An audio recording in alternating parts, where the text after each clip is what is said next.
இப்போ நான் செய்ய போகிறது மிளகு பூண்டு குழம்பு. இப்போ இருக்கிற கிளைமேட்டுக்கு எல்லாருக்கும் கோல்டு சளியமாக இருக்குது. அதுக்காக தான் இதை பண்ணுறது. இது சாப்பிட்டிங்கனாக்கா நல்ல சளியெல்லாம் பிரிஞ்சு வந்துடும். அதுக்காக தான் இந்த மிளகு பூண்டு குழம்பு நான் இன்றைக்கி வைக்கிறேன். மிளகு பூண்டு குழம்புக்கு தேவையான பொருள்: மிளகு ஒரு 2 டேபிள் ஸ்பூன் மிளகு, ஒரு 15 பல் பூண்டு, கொஞ்சம் சீரகம், ஒரு 2 டேபிள் ஸ்பூன் சீரகம், ஒரு பெரிய சைஸ் வெங்காயம் 1, கொஞ்சம் கருவேப்பிலை, கொஞ்சம் கொத்தமல்லி, ஒரு 2 தக்காளி. இதை நம்ம கடாயில் எண்ணெய் விட்டு வதக்கிக்கணும். இப்போ கடாயில் எண்ணெய் விட்டுக்கிறோம். தேவையான அளவு எண்ணெய் விட்டுக்கோங்க.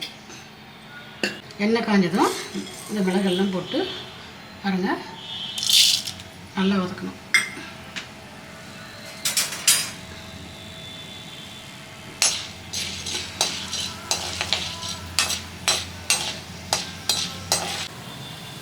மிளகு நல்லா பொரிஞ்சு வந்ததும் சீரகம் இந்த மாதிரி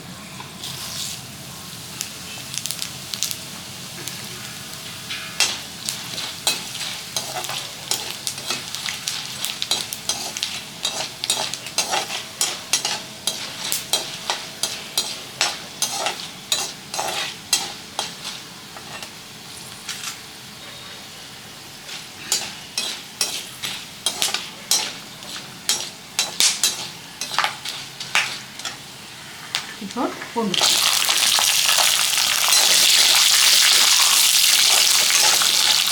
இப்போ வராது.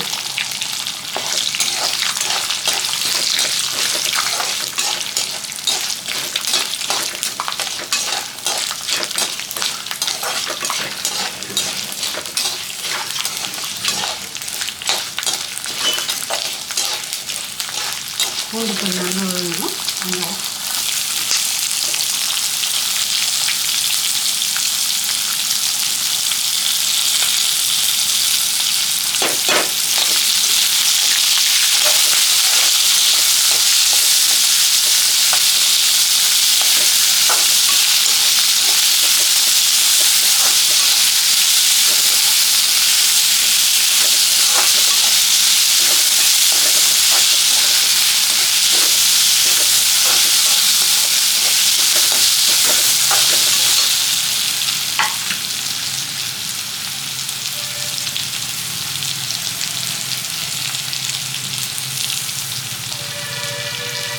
வெங்காயம் நல்லா வதங்கிடும். தக்காளி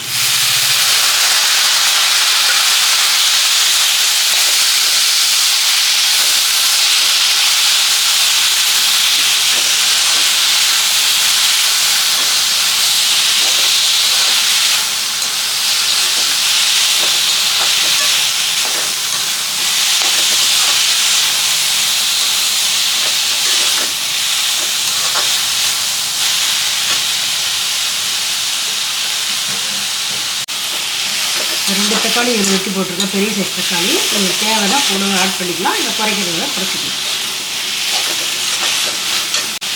இப்போ இது வதங்கின பிறகு கொஞ்சம் கருவேப்பிலை,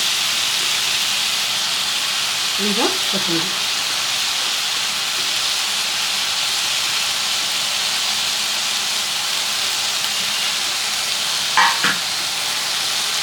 எல்லாம் போட்டு நல்லா வதக்கிக்கோங்க.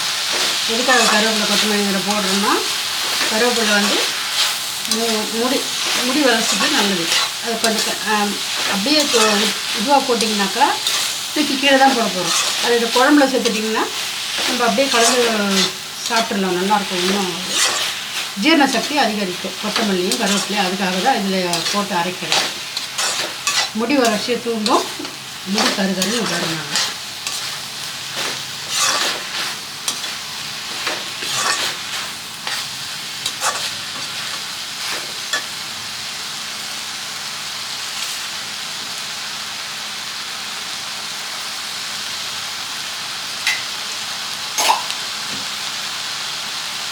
இது நல்லா வதங்கிடுச்சு. தட்டில் ஆற வச்சுக்கலாம்.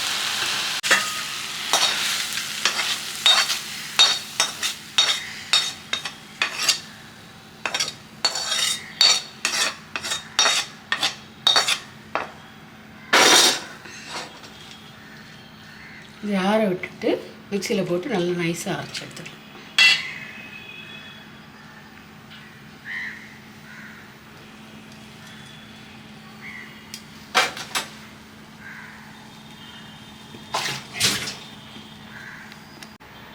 இப்போ அந்த வதக்கி வச்சது ஆறட்டும். இப்போ வந்து ஒரு பெரிய சைஸு தக்காளி அளவுக்கு புளி எடுத்துருக்கேன். அதுலேயே இவ்வளோ உப்பு போட்டிருக்கேன், கல் உப்பு போட்டிருக்கேன், போட்டு ஊற வச்சுருக்கேன். இப்போது இந்த புளியை கரைச்சி எடுத்துக்கலாம். புளியை கரைச்சி வடிகட்டி எடுத்துக்கணும் குழம்புக்கு தேவையானது. இந்த மாதிரி ஒரு வடிகட்டி வச்சு வடித்து எடுத்துக்கணும். அப்போ தான் அடியில் இருக்க மண்ணெலாம் அப்படியே தங்கிடும்.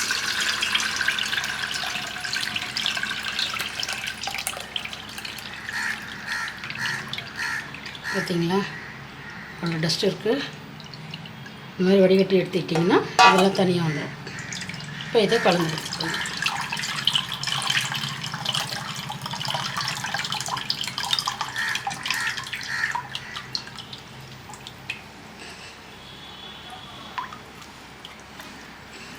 அவ்வளோதான்.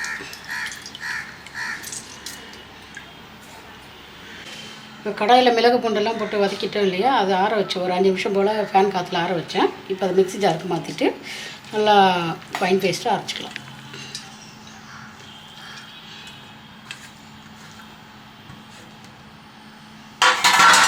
கொஞ்சமாக தண்ணி விட்டு அரைக்கணும், இல்லைன்னா மேலே தெரிக்கும்.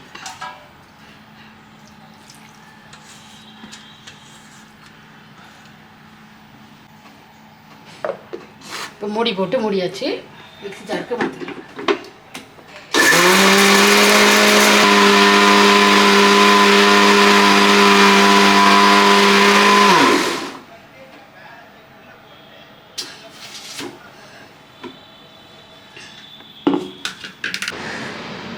இந்த மாதிரி நைஸாக அரைச்சி எடுத்துக்கிட்டோம். இப்போ இதை புளி தண்ணியில் கலந்துக்கலாம்.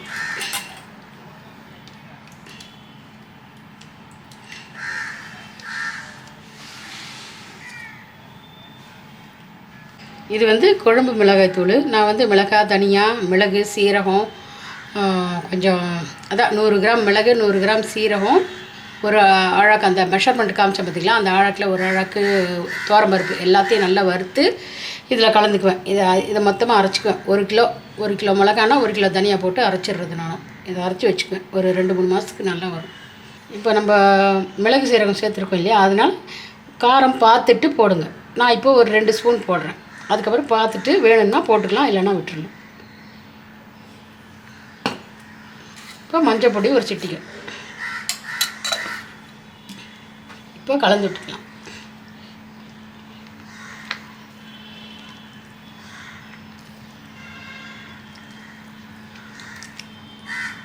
இப்போ ஸ்டவ்வை பற்ற வச்சு கடாயை வச்சுக்கோங்க. குழம்பு தாளிக்கிறதுக்கு தேவையான அளவு எண்ணெய் விட்டுக்கோங்க. இப்போ எண்ணெய் காஞ்ச பிறகு இந்த மாதிரி கறி வடகம் கடையில் விற்கிது. இந்த மாதிரி நம்ம வீட்லேயும் செய்யலாம். ஆனால் டைம் இல்லாதனால நான் கடையிலே வாங்கிக்கிறது. வெங்காயம் பூண்டுலாம் சேர்த்து நல்லா கடையிலே விற்பாங்க. இந்த மாதிரி ஒரு பேக்கெட் 10 ரூபான்ட்டு விற்கிறாங்க. இதை வாங்கிட்டு தாளிக்கிறதுக்கு இதை வச்சிங்கன்னா நல்லா வாசனையாக கமகமான வாசனையாக இருக்கும் குழம்பு.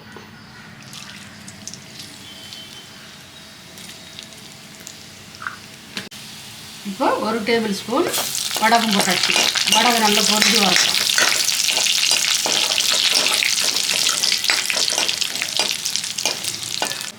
ஒரு மீடியம் சைஸ் வெங்காயம் எடுத்துக்கிட்டு ஒரு வெங்காயம் இருந்தால் போகிறோம். ஏன்னா ஆல்ரெடி இதில் வெங்காயம் போட்டிருக்கோம், அதனால் இந்த வெங்காயம் இருந்தால் போகிறோம். இந்த மாதிரி கட் பண்ணி எடுத்துக்கிட்டு வடை நல்லா பொரிஞ்சிச்சு. இப்போ வதக்கிக்கலாம்.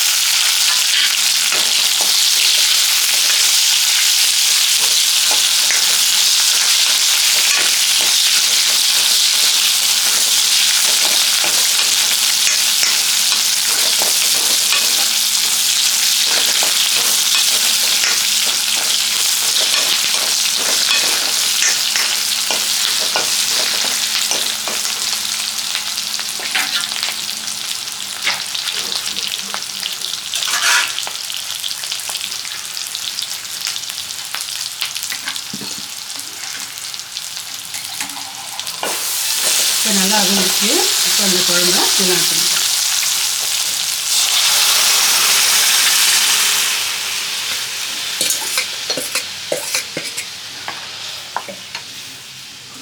கொஞ்சமாக தண்ணி ஊற்றி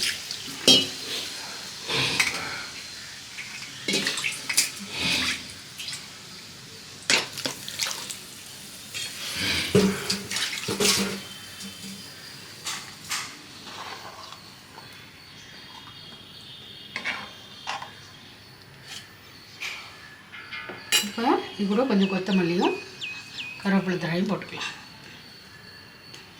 நல்லா கொதி வரட்டும். சிம்மில் வச்சுக்கலாம்.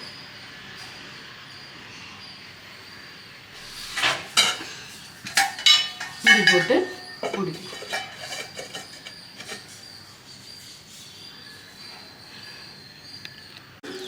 ஒரு 10 நிமிஷம் கழித்து திறந்து பார்த்து கொஞ்சம் கலர் விட்டுருங்க குழம்பு. இன்னும் ஒரு 5 நிமிஷம் போல் இருக்க வச்சுட்டு ஆஃப் பண்ணிடலாம். அவ்வளோதான். ஆல்ரெடி 20 நிமிஷம் நல்லா கொதிச்சிருச்சு. இந்த பதம் வந்தால் போதும். ஸ்டவ்வை இறக்கிடலாம்.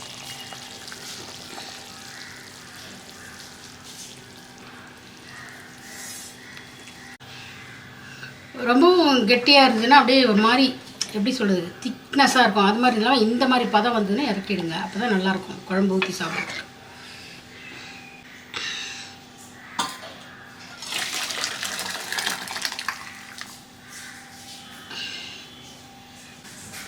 அவ்வளோதான், மிளகு பூண்டு குழம்பு ரெடி. இப்போ இதோட இந்த மிளகு பூண்டு குழம்பு முடிஞ்சிருச்சு. இதை வந்து சாதத்துக்கு, சுட சாதத்துக்கு நல்லா பசங்க சாப்பிட்டா நல்லாயிருக்கும். உடம்புக்கு நல்லது, கோல்டெல்லாம் பிரிஞ்சு வரும். அதே சமயத்தில் இட்லி தோசைக்கும் ரொம்ப சூப்பராக இருக்கும் இந்த குழம்பு.